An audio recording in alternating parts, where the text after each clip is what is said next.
This is TWiT.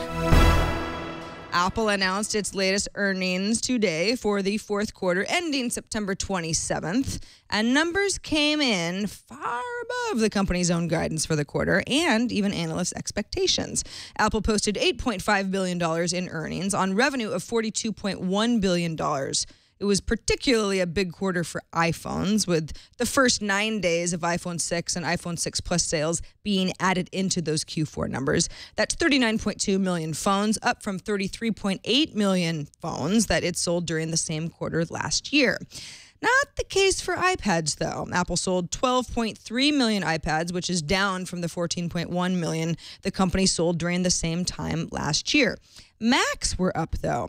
In a declining PC market overall, Apple reported sales of 5.52 million Macs, which is up from the 4.85 million that were expected and set a new all-time record during a quarter. Apple says that has a lot to do with emerging markets where Macs are being sold.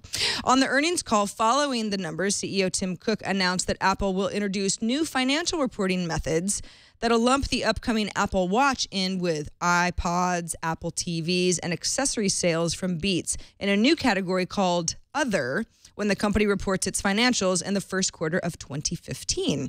Apple will also incorporate Apple Pay into the services category that goes alongside iTunes and software and other services. Speaking of software that has nothing to do with Apple, Google's been on an app updating spree to bring its apps up to date with the new material design, look, and feel, particularly Gmail 5.0. Today, Android police posted some screenshots of the updated app that show Google will now handle all email through the Gmail app, such as your Yahoo email or your Outlook email, in addition to, of course, Gmail accounts. The process to switch between them is either a simple swipe or by touching the account drop-down button.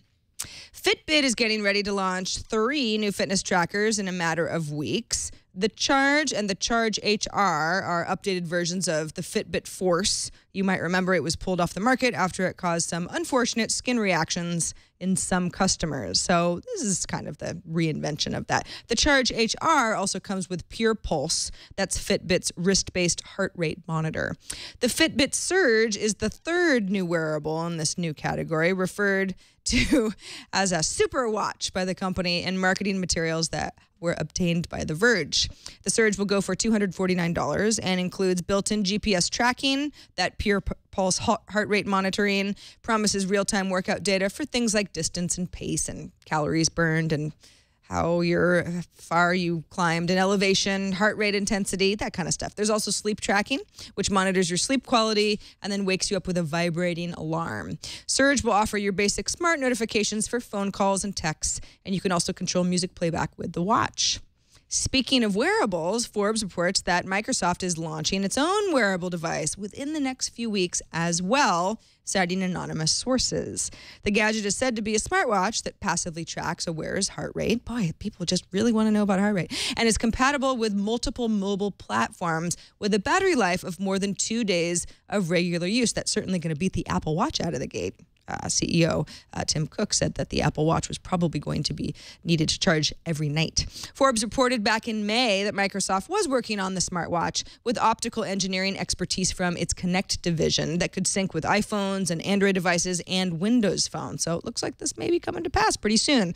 A wearable would be Microsoft's first new device category under CEO Satya Nadella. No word on the device's name or pricing. Spotify is giving its customers a price cut, if they're on family plans anyway. The company is offering a price cut on its subscription service by giving family members a 50% discount on additional accounts. So, for example, in the United States, it'll cost $14.99 for 2 users, $19.99 for 3 users, $24.99 for 4 users, $29.99 for 5 users. So obviously, more of you there are, the better your deal is. Spotify says that it has over 10 million people already paying for a subscription and 40 million users overall, and that the new pricing scheme will roll out globally over the next few weeks. This may also be in response, or ahead of the response to reports that Apple has been pushing the music labels for even bigger price cuts for itself. It wants to relaunch the Beats Music subscription service at a price as low as $5 per month.